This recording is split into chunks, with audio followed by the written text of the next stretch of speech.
Hey everybody, welcome to episode 14 of Let's Play Pokemon Heartgold. It has unfortunately been a couple days since I've had the chance to play. It is actually very early on Sunday morning, not Sunday morning, Saturday morning now. And we already beat that guy, I guess. And what is this but everybody's favorite tree, quote unquote. I'm the flower shop's Floria. Listen, listen, when I sprinkle water on that wiggly tree, it jumped right up. It has to be a Pokemon. If you soaked it... Oh, that's the squirt bottle! Soak the tree for me. I want to see what happens. Alright, let's give it a go. There's an odd tree. Use the squirt bottle? Yes, we will. The odd tree doesn't like the squirt bottle. The odd tree attacked. That's weird. A tree that doesn't like water? But it makes sense because it's actually a Pokemon, and it's the Pokemon Sudowoodo. Which is actually not a tree, but a rock type who poses as a tree. Which I guess makes sense. I never really thought about this before, but its name is Sudowoodo, as in like pseudo, kind of a play on, like pseudo-random means not really random. Sudowoodo is not really wood. Alright, so he is level 20, the same as ours, and it is rock type, and probably knows like rock throw. So let's start with a yawn, because I want to put it to sleep. Sudowoodo will not be part of our team. It'd be kind of cool to catch it still. It is one of those iconic Generation 2 Pokemon. I do think it's really interesting too how a lot of the... Quick Claw, not that it matters. A lot of the sort of showcased Pokemon in the game so far, even though this is a Generation 2 game, or a Generation 2 area, it's a Generation 4 game, but a lot of the important Pokemon have actually been from Generation 1. That's like the only generation that actually does that, where it really highlights Pokemon that aren't from its own generation. With a few exceptions. I guess you can ride like a Mamoswine in X and Y. But we had Sprout Tower, based all around Bellsprout, Gen 1 Pokemon. We had Slowpoke Well, based all around Slowpoke, also Gen 1. And we had the whole Farfetch game, so... This is the first real highlighted Pokemon that is brand new. Sudowoodo is low on health, he is asleep, he's not fast, I don't have him before. I could use an Ultra Ball. Could use a Friend Ball, but a Friend Ball has the same capture rate as a Pokeball. It's just higher friendship once you catch them. Let's try the Great Ball.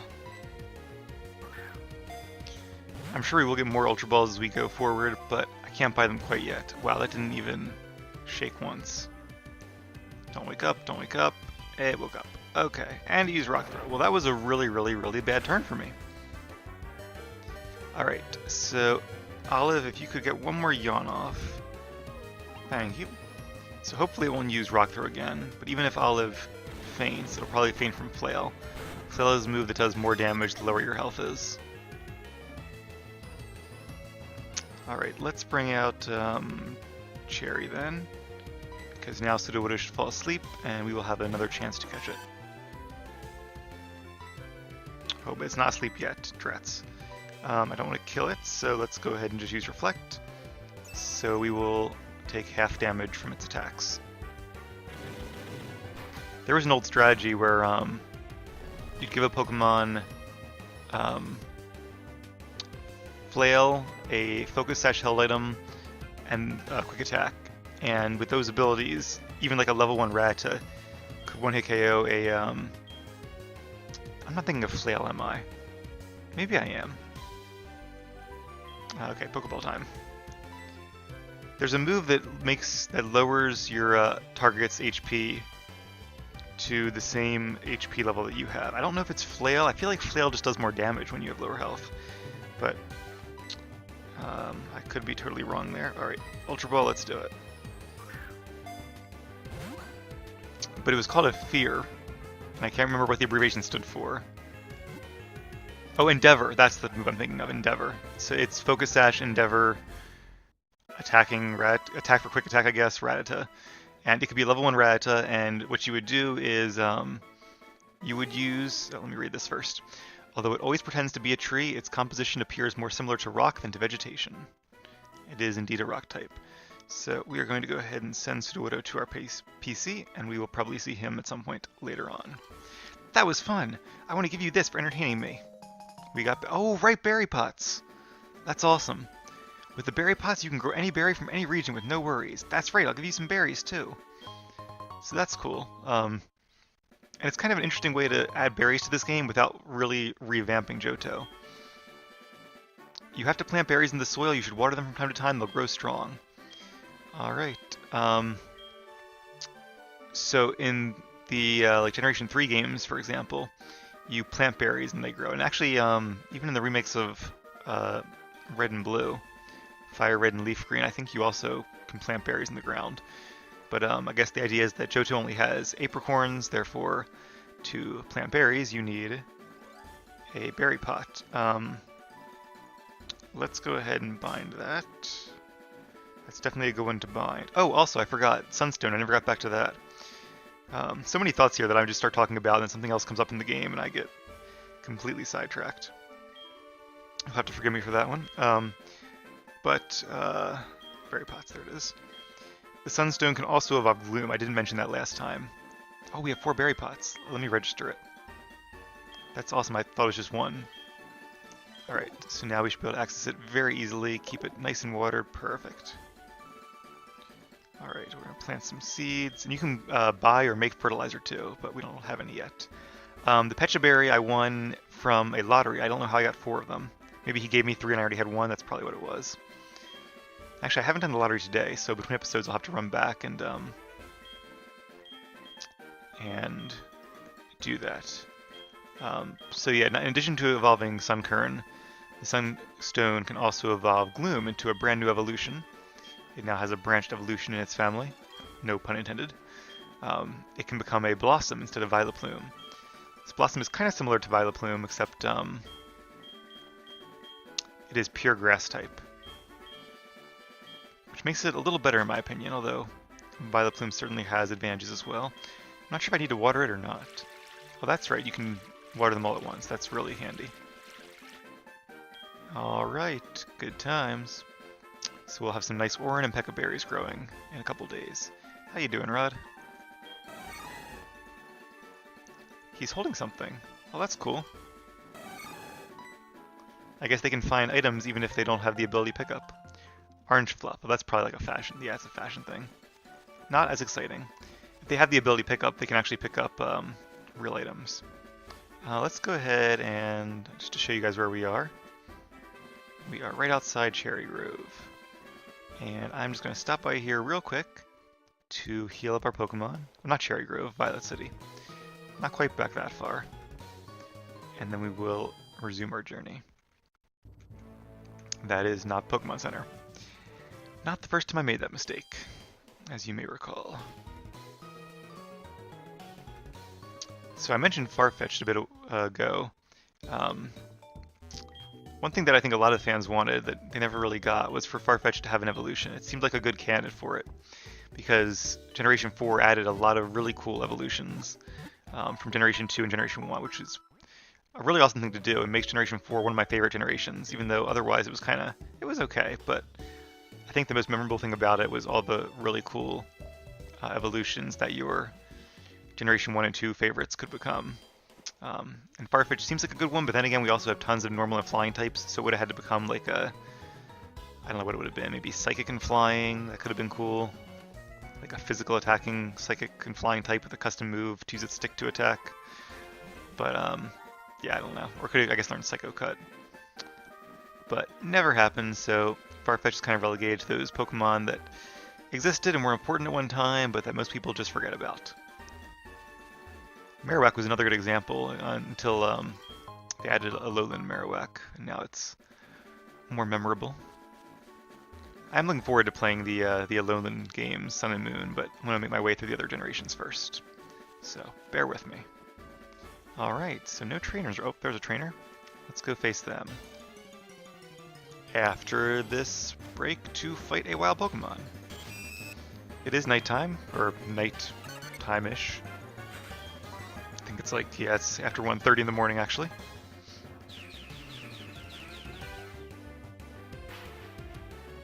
But I am going to try to get in as many episodes as I can tonight before I get super tired and fall asleep in my chair. Only a slight exaggeration there. That may just be one, but we'll see. It's funny, I was feeling tired and I was like, should I play tonight? But I haven't played like the past 2 nights, so I was like, I'm going to go ahead and do it.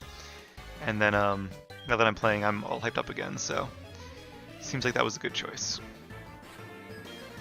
Alright, so he is a Psychic, which means Extrasensory will not be very effective, but that'll just give me a chance to use my favorite move, Metronome. It's kind of a... Oh, it has the ability Insomnia. Okay, interesting. And he tries to put me to sleep instead. Well, that cheeky little Pokemon. Alright, Metronome it is then. Quick Claw? Don't think it mattered though. Scary Face, alright, well now he's definitely slower. Scary Face lowers their speed by 2 stages. That reminds me of Disabled. Really? This Drowsy is really starting to annoy me. I saw a little comic strip somebody drew that has a picture of a Ghastly, and it says Ghastly is trying to learn for a new move, but already knows 4 moves. Do you want to delete an old move? And the trainer hits yes.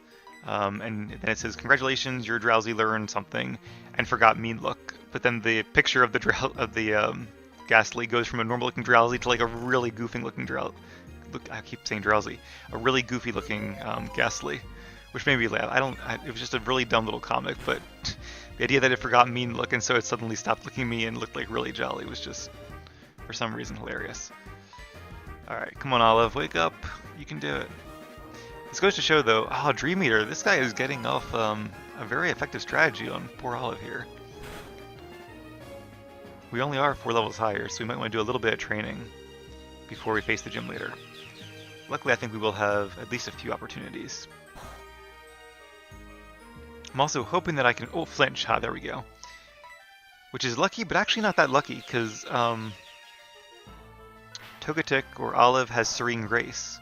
And like I said before, Extrasensory has a 20% chance of flinching normally. So when Olive uses it, it should have a 40% chance. So almost half the time, it'll flinch my opponent. And I feel like we haven't gotten too many of those flinches yet. Dream Eater is a really cool move, but you only can use it on Pokemon that are asleep. It's 100 base power and it heals half of the HP of the Pokemon who uses it. I think it's the strongest HP draining move there is. It'd be kind of OP if there was something else. I know there's like a legendary,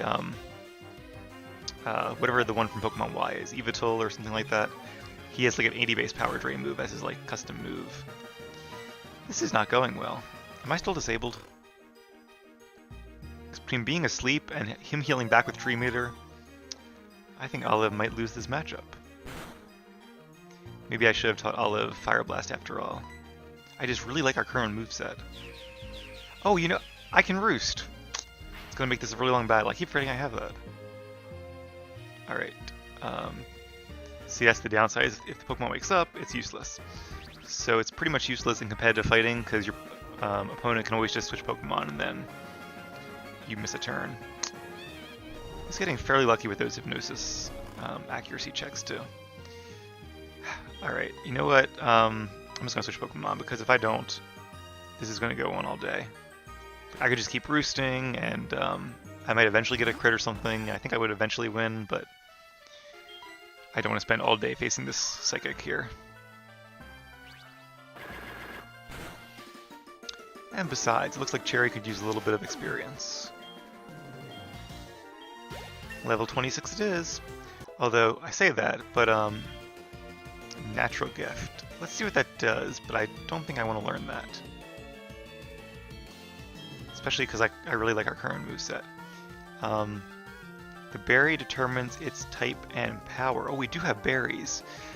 Oh, okay, so give me like 20 seconds here if you don't mind. Because what I was just about to say is that leveling up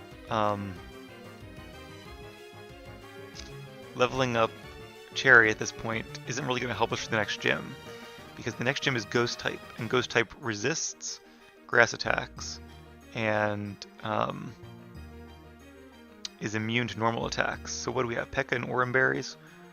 Oran do poison, but P.E.K.K.A does electric type. This could be kind of a cool move actually. I've never really used it before. But you know what? Let's go ahead and replace Tackle. Why not? I'm sure we'll learn a better move. A better normal move anyway. So we can always give it a berry that makes it a normal move. Although actually, now that I look at this, I don't actually see such a berry, but Normal moves aren't that great anyway. So it looks like P.E.K.K.A is an electric type attack. What's up, Lyra? Hello, this is Lyra. Good evening. You know, if you're going over to Route 39, you should take a Miltank along with you. It will find so many friends over there, it'll be great fun. Well, I'm not near Route 39 and I don't have a Miltank, so thanks for the advice, but it wasn't really useful. Alright, so let's go ahead and give Cherry... Oh, you know what I didn't think of? We do lose our Miracle Seed. Not lose it, but we can't keep holding it. That might have changed my mind, but whatever. It's done now. We're going to give it a P.E.K.K.A Berry, which might come in handy. I can't remember if P.E.K.K.A is... I think P.E.K.K.A is poison? It might be paralysis. It kind of makes sense being paralysis if it powers up electric. Nope, it's poison. And Orin is 10 HP. I really want to get citrus berries, which I can't remember if they heal 30 HP in this generation or a quarter of your Pokemon's HP. I think it's just 30. But it's still nice to grow them because you can then use them to heal up your Pokemon outside of battle, and they're cheaper than potions because you can just grow them. So they're one of my favorite berries. Those and Leppa berries are my very favorite because they're similar to Orin berries, but they restore PP instead of HP. So they're basically like an ether. But whereas ethers and elixirs are some of the few items in the game that you can't buy at Pokemarts, at least in most games you can't, maybe in the newer games you can. So I always never end up using them because I'm always saving them. I'm going to fight this just so I can kind of use up my turns of sleep here. Since Spinnerack probably can't do that much to me.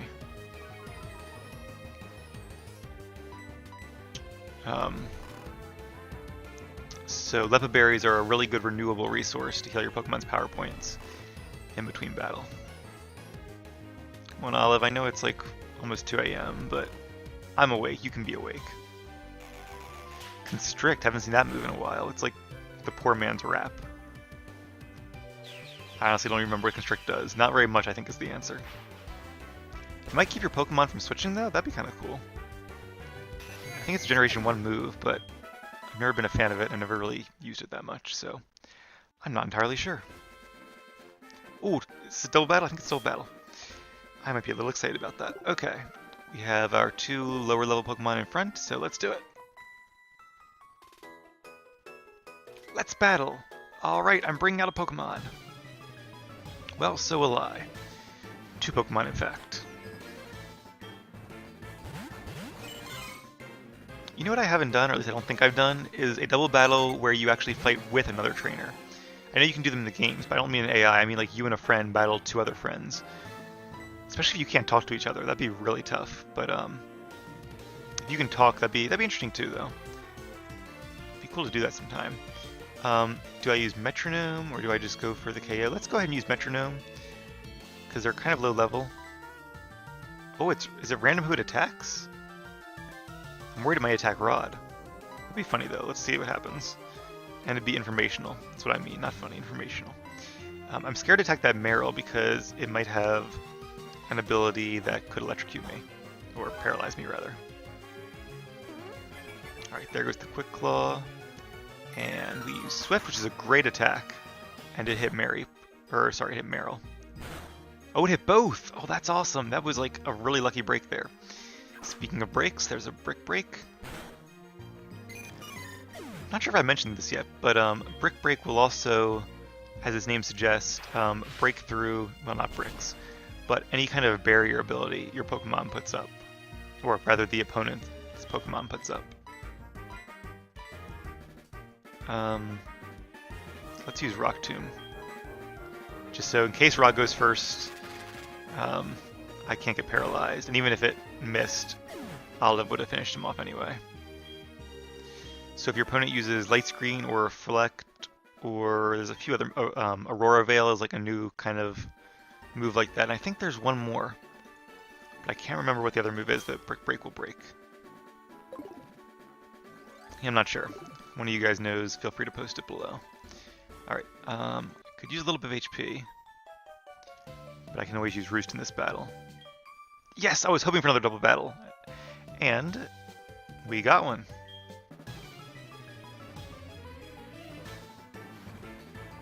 Alright, a pair of beauties. Beauty Kelly and Cassandra. And they have, whoa, really good Pokemon. Alright, no playing games here. That's good though, that'll be some good XP. So ironically, these are both fairy types, but not in this generation. Do I want to use Roost? Or do I want to just get some damage out? Let's go ahead and get some damage out. Now, I know Rod is faster. Well, I think Rod's faster. Ironically, my Quick Claw could work against me here. But I really want to make sure that that Clefable gets off the field. I think Clefable is stronger than Wigglytuff in almost every way. I actually really like Clefable a lot. It used to be a really powerful Pokemon. I think I actually had one on my Shoddy Battle team, whatever it was called, the simulator you could battle with. Alright, good. That was really good, because that was a critical hit, and that means that Olive will now get some damage off on Wigglytuff. Just like I was hoping. I keep not wanting to attack them with fighting type moves, but they're both just normal type now. Wigglytuff becomes normal. Oh, and a flinch. There we go. Getting some luck now. Wigglytuff becomes normal and fairy, whereas Clefable becomes pure fairy, which makes it even better. Since fairy is one of the best types in the game.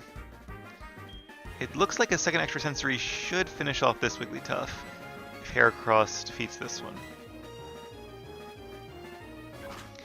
And I'm guessing the other beauty has a Clefable then. They kind of just alternated, which is a little bit unfortunate, but hey, it's good XP. I also really like that both these Pokemon can learn. They actually have really good move pools.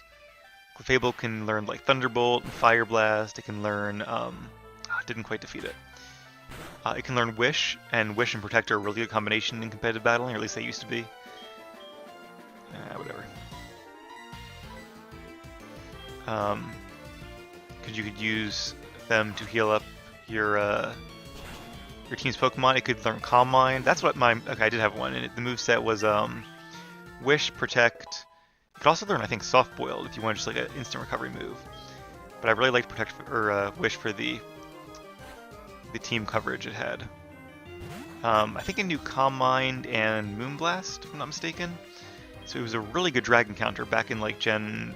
When did I play? Gen 5? Gen 4? I think Gen 4. When dragons were really good, because there were no... No, because it would have been fairy type, so it wouldn't have been till... I guess I did play in Gen 6, yeah. There were like two like bouts where I was kind of into competitive battling. One I think was during Gen 4, and then one was probably during Gen 6.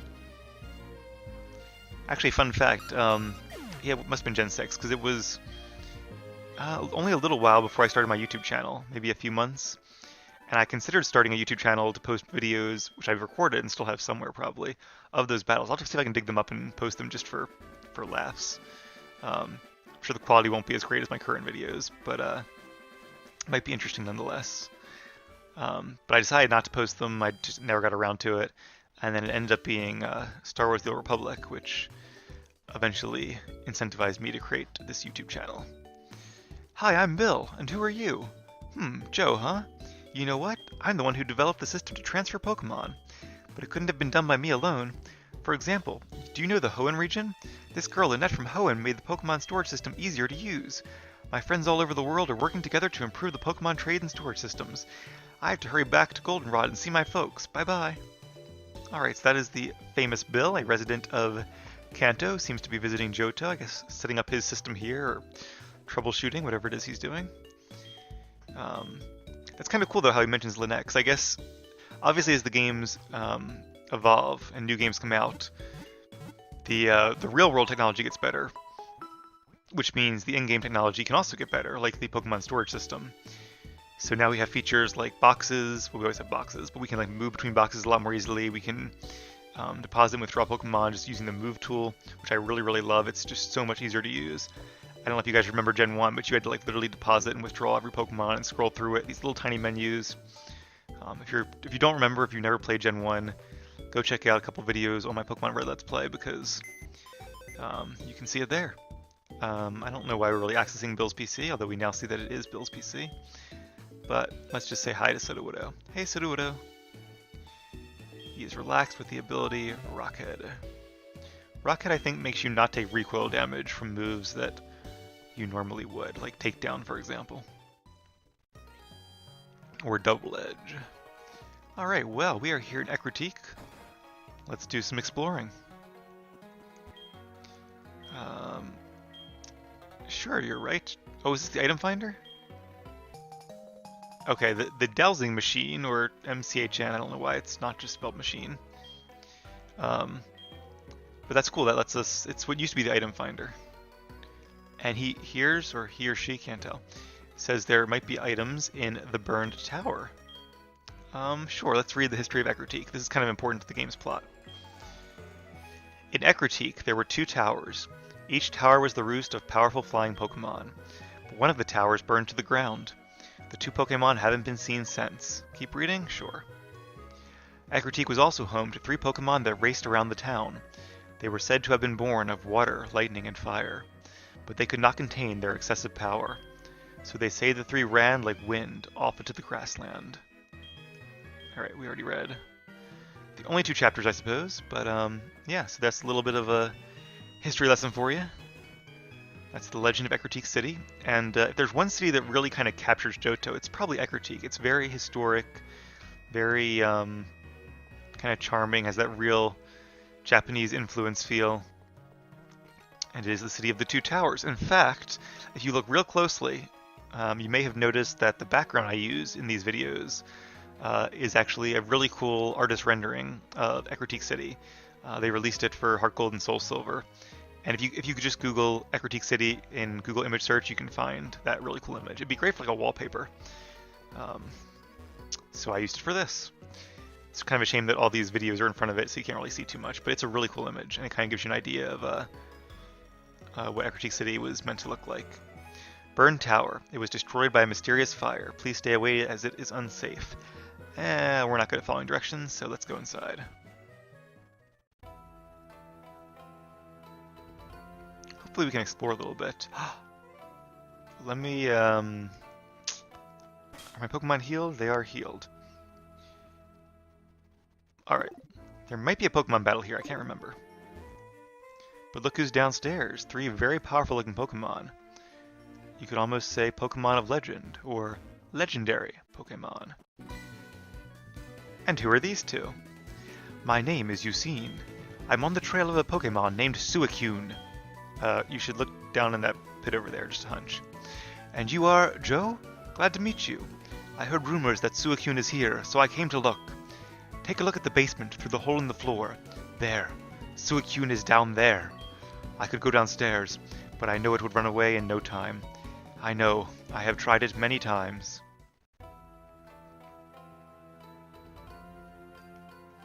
Can I not get past him? Oh, there we go. And who are you? My name is Morty. I am Ecruteak's gym leader. Because my old friend Yusin is here on the trail of Suicune, I decided to investigate the burned tower. Ecruteak has a legend about these legendary Pokemon: Suicune, Entei, and Raikou. As the gym leader of Ecruteak, I must have a proper understanding of it. See, I like how gym leaders are always more than just trainers you battle.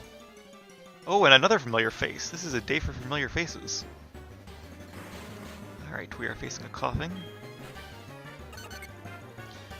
This would actually be a good place to train Olive up, because, as you all know, Extrasensory is a Psycho-type move, and so is super effective against coughing.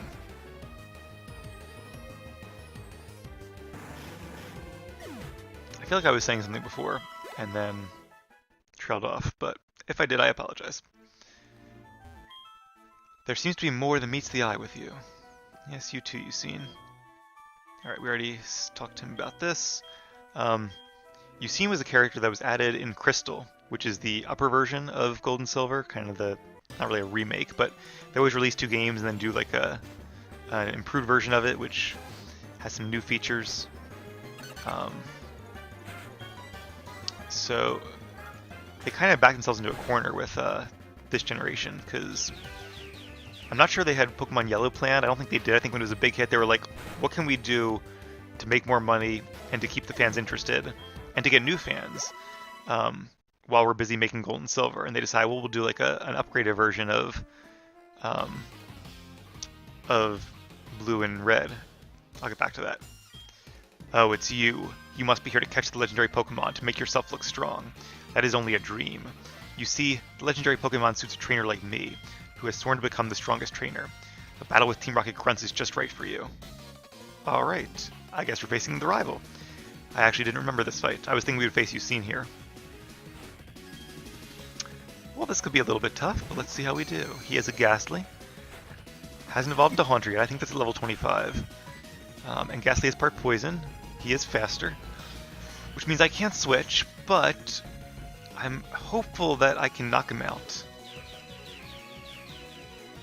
Come on, Olive, you can do it.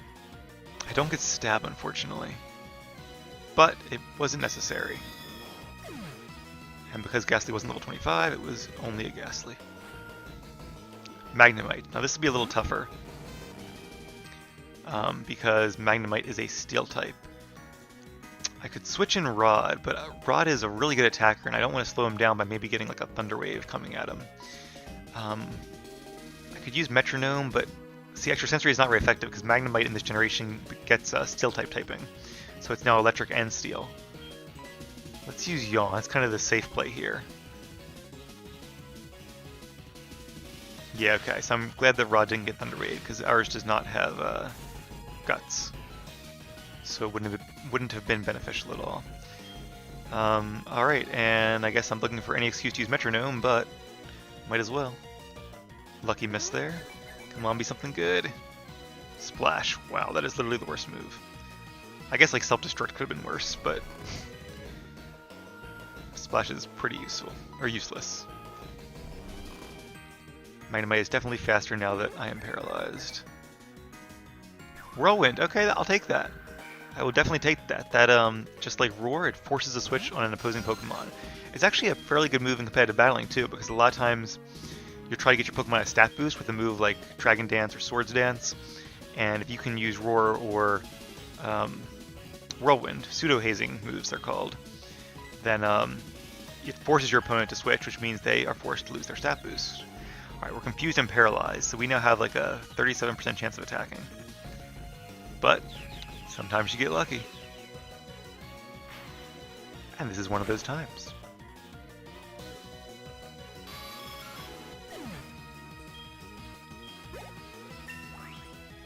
Alright, level 23, we're getting there.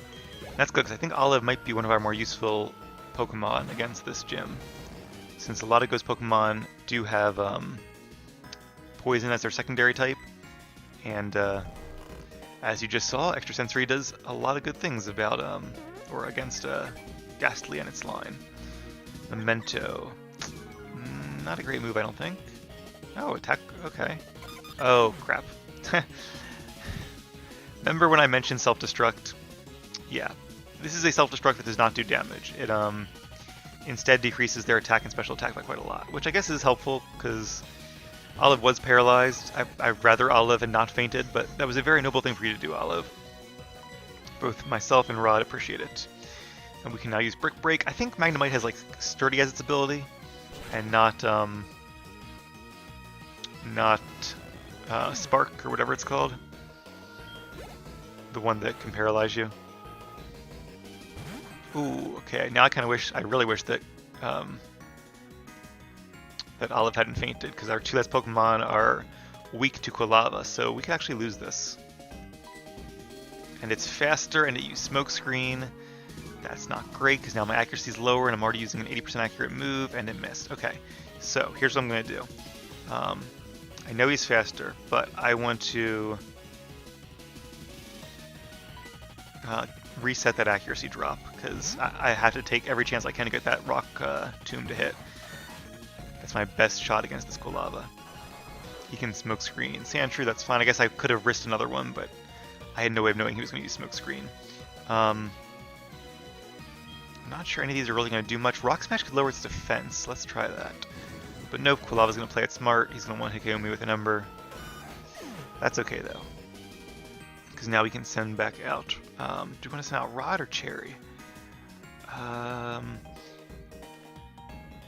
Cherry could do a little damage with Nature Power and could put up Reflect, but if he's going to use Ember still.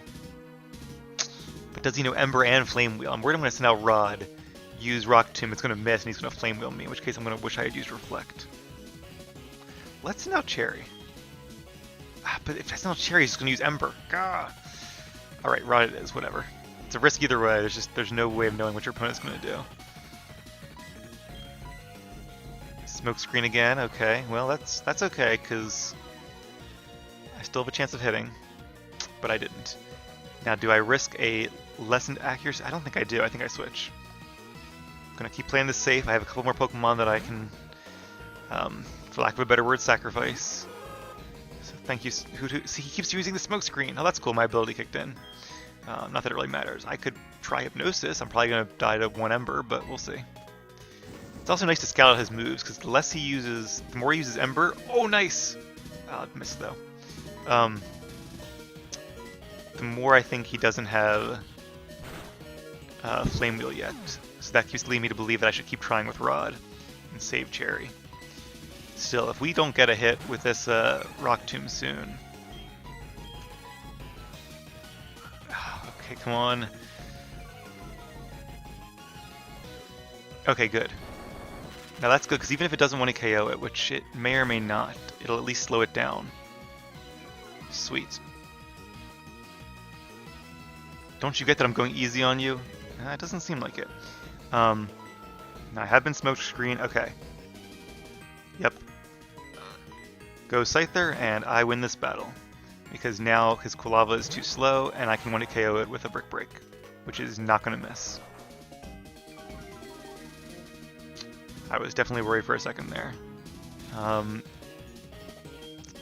Not really anything good here. Let me go ahead and lower his defense just to make sure Brick Break kills it, even though it will anyway.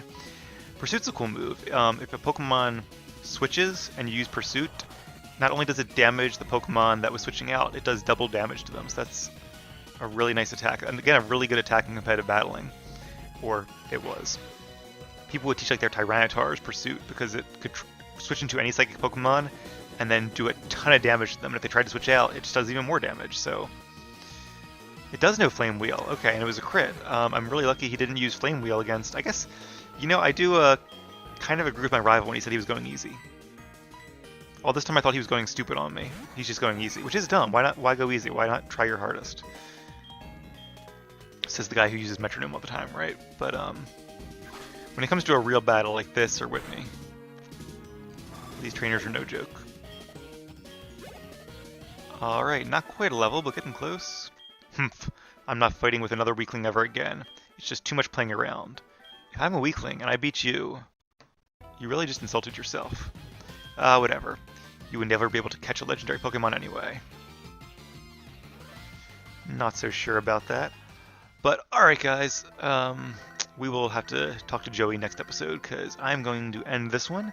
I will stay up for at least one more of this. Thank you very much for watching and stay tuned for plenty more Pokemon Heartgold.